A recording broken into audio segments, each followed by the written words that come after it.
Hay historias que se cuentan en voz baja, porque quien las vivió no quiere recordarlas, y quien las escucha no puede olvidarlas. Relatos donde la lógica no alcanza, y la noche parece tener su propia memoria. Apaga la luz, ponte cómodo, y escucha lo que otros preferirían no repetir.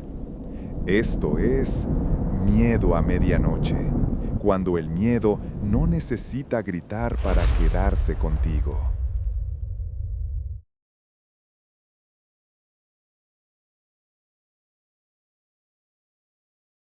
Esto pasó hace unos años, cuando compartía casa con 3 amigos durante la universidad. Era una casa vieja, rentada, alejada del centro, con pasillos largos y cuartos amplios pero mal iluminados. Un día, uno de ellos, no sé por qué, llegó con una tabla Ouija. No parecía una de juguete. Era de madera gruesa, con las letras talladas y el puntero bien trabajado. La encontró en una tienda de antigüedades, según dijo. La compró por curiosidad, por morbo o por presumir. Nunca nos quedó claro. La primera semana la tuvo en su cuarto. Decía que no la había usado, pero todos sabíamos que algo no andaba bien desde que esa cosa entró a la casa.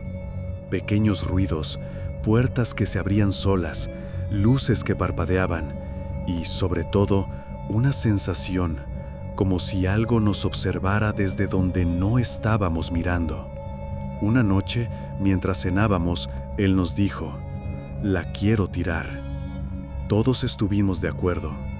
La puso en una bolsa negra, la metió al carro y al día siguiente la arrojó a un terreno baldío que estaba a unas cuadras. Creímos que ahí quedaría todo, pero no. Esa misma tarde, al regresar del trabajo, encontró la tabla en su closet, la misma, con la misma astilla en una esquina. Nos juró que no había vuelto por ella, que no sabía cómo había regresado. Pensamos que alguien se la había revuelto como broma, pero nadie de nosotros lo había hecho. Así que volvió a deshacerse de ella. Esta vez manejó varios kilómetros hasta un basurero municipal. La arrojó ahí sin decirle a nadie. 2 días después, amaneció en el maletero de su carro. Se puso pálido. Ya no estaba tranquilo. Decía que por las noches sentía que algo lo tocaba mientras dormía, que a veces escuchaba voces muy suaves en la casa, como murmurando, y que en ocasiones la tabla ya no estaba donde la había dejado. Solo desaparecía y luego volvía a aparecer en otro lugar. Decidimos guardarla en una caja, rodearla con sal por lo que habíamos leído y meterla en un cuarto que casi no usábamos. Ahí se quedó por un tiempo, hasta que una noche nos despertamos con un ruido seco. Era la caja, abierta, en el pasillo, la tabla sobre la alfombra y el puntero apuntando hacia el cuarto de mi amigo. Esa fue la última noche que dormimos en esa casa. Nos cambiamos de inmediato. Nunca supimos si él logró deshacerse de la tabla. Nunca volvió a hablar del tema. A veces pienso que aún la tiene. Por mi trabajo, suelo ir a ranchos y campos de cultivo a reparar maquinaria agrícola. Mi especialidad son los tractores, cambio de filtros, ajustes hidráulicos, problemas de arranque.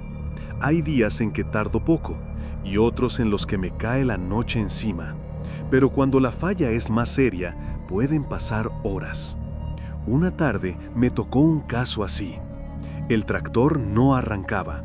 Revisé todo el sistema de encendido, el motor, hasta el tanque de diésel, y nada. Pasaron más de 3 horas. Comenzaba a oscurecer, y ahí estaba yo, solo, en medio del campo, con herramientas regadas y un motor que se negaba a despertar. Finalmente, poco antes de las 8 de la noche, logré que encendiera. Respiré aliviado. Guardé todo. Limpié lo más que pude con un trapo sucio y me subí a la camioneta. Desde ese punto, tenía que manejar unos 20 minutos por camino de terracería hasta llegar a la casa del dueño, como siempre hacía al terminar el trabajo, para avisarle y cobrar. Todo iba normal. La tierra suelta, los cerros recortados contra el cielo, los grillos. Silencio. Hasta que noté algo extraño. Vi por el retrovisor y al fondo del camino, flotando, venía una luz. No era una moto, no era un carro, era una especie de esfera brillante, como una flama suspendida, que venía a baja altura, siguiendo la misma trayectoria que yo. Me extrañó, pero no sentí miedo todavía. Aceleré. La esfera también pareció hacerlo. No se agitaba, no parpadeaba, solo se acercaba. La adrenalina me subió. Apreté el volante y pisé el acelerador con fuerza. Durante los últimos 5 minutos no dejé de mirar el retrovisor. Y esa cosa seguía ahí. No más lejos, no más cerca, solo ahí. Como si estuviera esperando que pasara algo. Cuando crucé el portón del rancho, la luz desapareció. No se fue, simplemente ya no estaba. Toqué la puerta. El señor me abrió como siempre. Le comenté que ya había quedado el tractor, me pagó y mientras contaba el dinero, me dijo, ¿por qué traes esa cara? Le conté lo que vi, no para que me creyera, solo para decirlo en voz alta. Él se quedó callado un momento. Después dijo, como quien habla de algo conocido, eso fue una bruja. ¿Cómo? Sí, así aparecen por aquí, como luces. No todas se dejan ver, pero a veces siguen a la gente del campo. Ya me ha pasado. Se levantó la manga de la camisa. Una vez me siguió hasta la casa. Esa noche no dormí y al otro día amanecí así. Me mostró los brazos, tenía marcas oscuras como de moretones antiguos. ¿Brujas?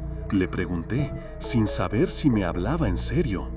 Eso dicen los viejos, que a veces no vienen por ti, pero quieren que las veas, que si corres, te siguen.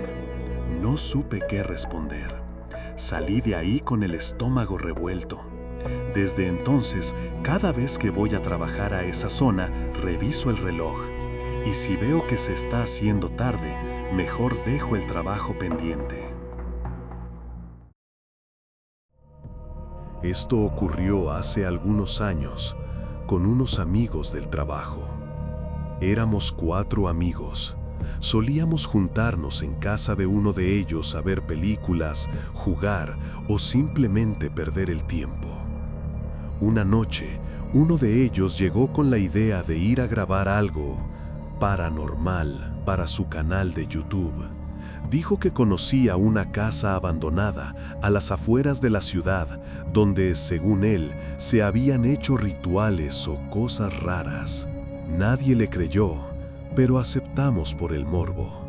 Llevamos una cámara y unas linternas. Grabamos un poco desde afuera. Después, entramos. La casa estaba en ruinas. Tenía el techo caído en partes, ventanas rotas y marcas en las paredes. Olía a humedad y cada paso crujía como si la madera fuera a quebrarse en 1000 pedazos. Pero seguíamos riendo, fingiendo valor. Parecía más un lugar donde dormían indigentes que algo maldito. Después de varias tomas por diferentes partes de la casa, fuimos a una de las habitaciones traseras. No tenía ventanas, todas las paredes estaban rayadas con figuras extrañas y otras marcas que no tenían una forma clara de explicar. Ahí decidimos hacer las últimas tomas. Montamos la cámara en el suelo, apuntaba al pasillo que conectaba con las otras habitaciones. Las linternas se mantenían encendidas, todo parecía bajo control. Uno de ellos se quedó quieto, apuntando con la linterna a una esquina vacía. Dijo que le pareció ver algo moverse. Nos reímos. En ese momento, su linterna comenzó a parpadear, la mía directamente se apagó y la última se fue apagando lentamente hasta quedarnos completamente a oscuras. Y de pronto, todo el ruido ambiental desapareció. Ni viento, ni crujidos, solo un silencio espeso, como si el aire mismo se hubiera detenido. Uno de mis amigos murmuró algo, otro respiraba como si contuviera el miedo en los pulmones, y fue en esa oscuridad absoluta cuando lo sentimos. No lo oímos, no lo vimos llegar, pero estaba ahí. Primero fue un cambio de presión, un escalofrío que nos recorrió al mismo tiempo, y luego lo vimos, una figura humana, alta, parada en medio del marco de la puerta, inmóvil, negra sobre negra, como si la oscuridad misma la hubiera formado, sin rostro, sin sonido, solo presencia. Nadie gritó, nadie se movió, pero todos lo vimos. Las linternas regresaron, como si nada hubiera pasado. La figura ya no estaba, pero el cuarto no se sentía vacío. Uno de nosotros dio un paso hacia la puerta y la encontró cerrada. No atorada, cerrada con seguro desde dentro. No dijimos nada, solo esperamos unos segundos, como si alguien estuviera decidiendo si nos dejaba ir. La cerradura giró, la puerta se abrió. Decidimos salir, rápido, corrimos hasta el coche sin hablar. Esa misma noche, ya en casa, decidimos revisar la grabación, y ahí estaba, justo en el pasillo, parado al fondo, apenas visible en medio del encuadre, una figura oscura, demasiado alta. El cuello parecía torcido, inclinado hacia un lado, como si la cabeza le pesara. Estaba completamente quieta, pero a medida que avanzaba el video, se veía más cerca, cuadro por cuadro, sin moverse, solo, apareciendo cada vez más cerca de la cámara, hasta que la grabación se detuvo. Apagamos todo. Minutos después, cuando quisimos mostrarle el video a otro amigo, el archivo ya no estaba. No aparecía en la cámara ni en la tarjeta, como si jamás se hubiera grabado. Y eso fue lo peor, porque todos lo vimos, porque sabemos que estaba ahí y porque, quizá, quien apareció en ese video no quería ser visto una segunda vez. Estas historias no aparecen en las noticias, no tienen explicación científica, pero para quienes las vivieron, son imposibles de olvidar. ¿Te ha pasado algo parecido? Cuéntalo en los comentarios. Y si esta noche algo se mueve, se escucha o simplemente sientes que no estás solo, tal vez ya sabes por qué. Esto fue Miedo a Medianoche. Si esta historia te puso los pelos de punta, imagina lo que viene después. Suscríbete al canal y activa la campanita para que no te pierdas las próximas historias paranormales reales. Y si tú has vivido algo extraño, misterioso o simplemente inexplicable, cuéntanos tu historia en los comentarios. Gracias por ver.